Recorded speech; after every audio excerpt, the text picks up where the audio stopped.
The other day, I did a little video on sharing my favorite ways to beat doubt. And in that video, I talked a little bit about fear, because I really feel that doubt and fear are best buddies. And I mentioned that in that video. And so I thought, you know what? This would be an opportune time to talk about doubt and share some of the things, my favorite things to think about when I think about doubt, because they really do go hand in hand. Fear. We already addressed doubt. My two favorite things for doubt. Fear. And fear is one of those other things that it can shut us down. And ironically enough, it's all, the only thing we fear is because we're human beings, which I'm not saying that that's not a valid thing, but the best thing that I think about when I feel fearful or when I start to entertain fears, I just remind myself that I'm a spiritual being having a human experience. And most, if not all, the things that I'm fearing won't matter when I go back to wherever I'm going to, right? Where I came from, where I'm going to. And so that's one of the things that I think about. And to that point, on the cover of Boundless Joy, 101 Timeless Reminders of Our True Nature, which is all about helping us get back to that joy, I talk about right up in the corner, I said, hey, when you see yourself as a spiritual being, joy arises effortlessly, leaving no doubt for fear, doubt, anxiety, leaving no room for fear, doubt, anxiety, or worry. Sorry, there was some kids crossing the crosswalk there and it kind of distracted me. So let me recap that. Boundless Joy on the very front cover, because I think that there's so much to be gained from looking and seeing ourselves as spiritual beings having a human experience. It's kind of the foundation of a lot of the things that I do, and specifically the foundation of Enhancing the Human Experience podcast. We're spiritual beings having this human experience, and that's where we derive all of our power from. We're connected to the source, to God, infinite intelligence, divine intelligence, the universal consciousness. We're connected to that.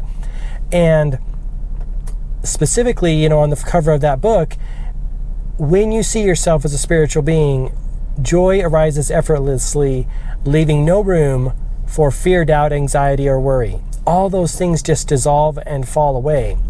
And the other thing that I think about that when I'm thinking about nothing that I'm fearing will matter when I go back to wherever it is I'm going, right?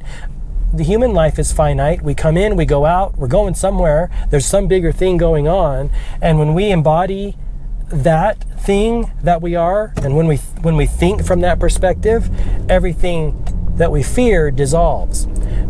Eckhart Tolle talked about this in The Power of Now. Or it might have been A New Earth. Maybe it was A New Earth, Awakening to Your Life's Purpose.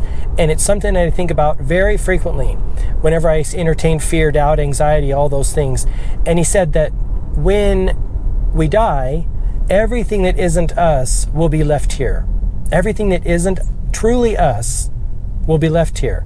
And the way I look at that is the things that are going to be left here are our intellectual selves, or our personality, or our personification, or our self-concept, or our self-image. All those things are constructs of this world, of the material world.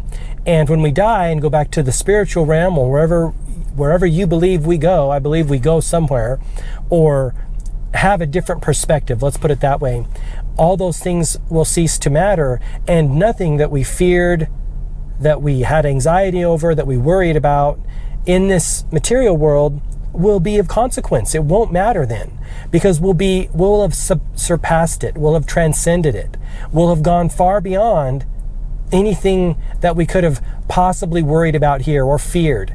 The common big fears are fear of what people will think, fear of failure, fear of financial ruin, fear of pain. All of those things won't matter when we become a spiritual being again, and when we're not having a human experience any longer. And so my contention is that when we bring that perspective to our human experience, we have a lot more power. We have a lot more creative power. We go boldly into situations, right? We have no fear, because ultimately fear is only a construct of the intellectual mind and of the overthinking mind. Now, we obviously want to do our best in the world. Ironically enough, when we're focusing on fear, we can't do our best, can we? And so goes back to who was it? Emerson that said, "What the thing that I feared has come upon me." Again, you can't focus on fear and have success, and so we have to transcend that. So that's the thing that I think about. My favorite ideas about fear, since we talked about doubt in the last episode, fear in this episode. When you see yourself as a spiritual being, joy arises effortlessly. It pushes out all the doubt and fear. It totally fills up your body, fills up your mind and your consciousness. Fear can't exist in that realm. It just shines the light on fear, doubt, anxiety, and worry. And so that's one thing that I think about. When you see yourself as a spiritual being, it's really, really powerful. It helps you do everything better in life and get to reach your destination, realize your goals. So I hope that's been helpful. And thanks for tuning into this episode of On The Go. I certainly appreciate it.